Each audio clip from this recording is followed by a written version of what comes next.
The name of Harsh's speech is Lack of Education, Harsha.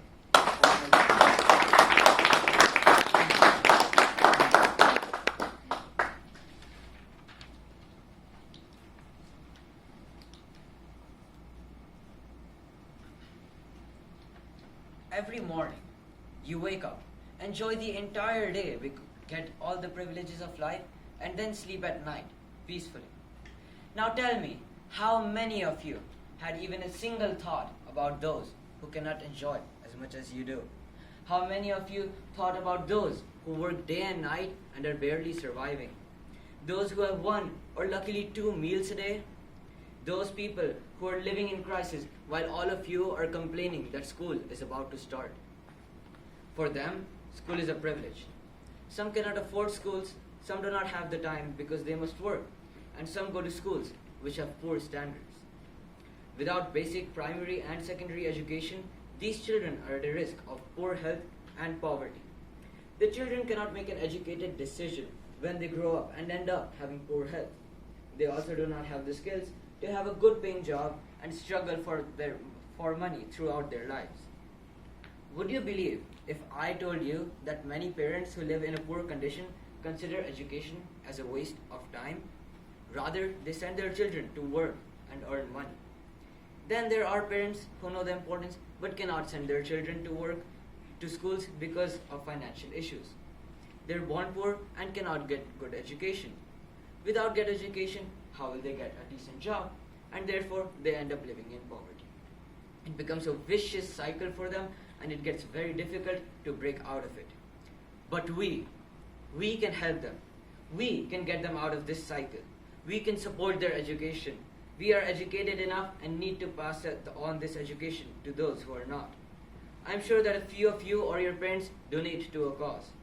And I'm sure that those small and weak little children, hungry for food, in need of medicines, in need of education, are grateful.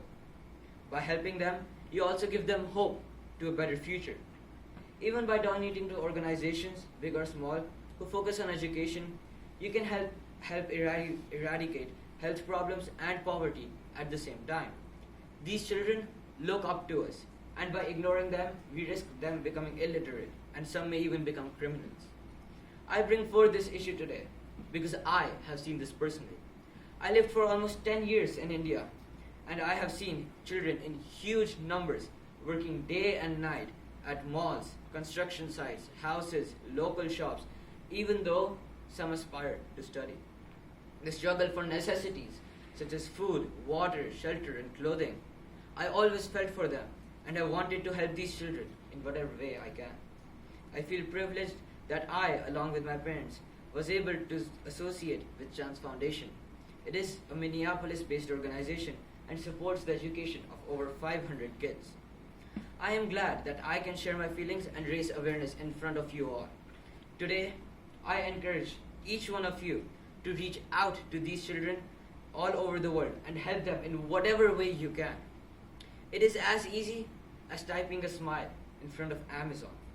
By shopping through Amazon Smile, a part of your purchase is donated to an organization that you want. You can also volunteer to teach these kids. Not only is it useful for college applications, it also gives you a sense of contentment and happiness. Awareness is another important aspect that can help escalate the gravity of this situation. Raising awareness by writing a blog or just talking to people around you is another way to help fulfill their dreams. I need your help. They need your help. Many of us have been ignorant, but we must not be anymore. Together, we can make a difference.